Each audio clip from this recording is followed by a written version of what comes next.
안녕하세요. 오늘 저희가 같이 볼 자료는 정부 민생지원금, 재난지원금 같은 것들이죠. 이걸 불법으로 현금으로 바꾸는 문제, 여기에 대한 경고 내용입니다. 왜 지원금을 바로 현금으로 쓰면 안 되는지, 또 그 과정에서 어떤 위험들이 있는지 자료들이 구체적으로 설명을 해주고 있어요. 그냥 뭐 약간의 편법이겠거니 생각했다가는 정말 예상치 못한 큰 문제에 휘말릴 수 있다는 거죠.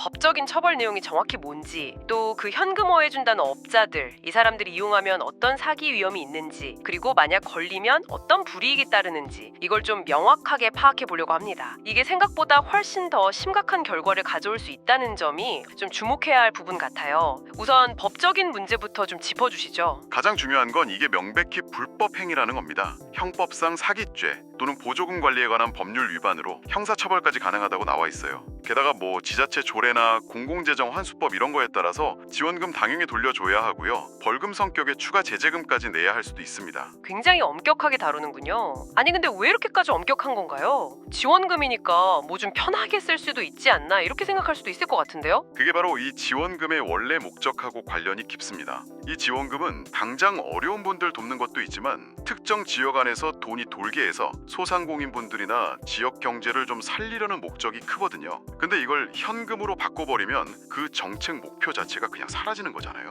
돈이 엉뚱한 대로 쓸 수 있으니까. 형사처벌 가능성까지 열어두고 강하게 막는 겁니다. 그리고 또 다른 아주 큰 위험 요소가 바로 그 현금화 업자들입니다. 뭐 상품권 매입한다, 지원금 바꿔준다 이런 광고들 보셨을 텐데 불법 사금형 조직일 가능성이 아주 높다는 경고가 있습니다. 이 사람들이 신분증 사본이나 계좌 정보 같은 민감한 개인 정보를 요구하는 경우가 많다고 하던데요. 이 정보가 넘어가면요, 나도 모르는 사이에 내 명의로 대포 통장이 만들어져서 보이스피싱 같은 범죄에 쓰일 수도 있고요. 게다가 수수료를 보통 20%에서 많게는 40%까지 요구하는데 이건 사실상 불법 고리대금이나 마찬가지고 그 자체로 엄청난 손해인 거죠. 개인정보 넘어가고 수수료 폭탄 맞고 정말 피해야 할 함정이네요. 이런 시도들을 정말로 다 잡아낼 수 있나요? 이게 생각보다 지자체에서 지원금 사용 내역을 꽤 자세히 들여다볼 수 있습니다. 우리가 카드 쓰면 내용 남는 것처럼요, 어느 가게에서 몇 시에 얼마를 썼는지 이런 게 다 전산 시스템이 기록이 되거든요. 특정 가게에서 아주 짧은 시간에 비정상적으로 큰 금액이 막 반복해서 결제된다거나 이런 이상한 패턴은 시스템에서 금방 포착될 수 있다는 거죠. 전산으로 다 추적이 되는 거군요. 그렇게 해서 적발되면 구체적으로 어떤 불이익이 있는 건가요? 이게 단순히 그 지원금만 돌려주고 끝나는 게 아니라는 점이 중요합니다. 현금화한 사실이 확인되면 지원금 전액 환수는 기본이고요. 그 외에 추가 제재금이 붙을 수도 있고 앞으로 비슷한 종류의 정부 지원 사업에 참여하는 자격 자체가 제한될 수 있다는 겁니다. 한번 잘못하면 나중에 정말 필요할 때 도움을 못 받을 수도 있겠네요. 결국 가장 안전하고 좋은 방법은 정해져 있는 거네요. 원래 취지대로 정부가 지정한 사용처,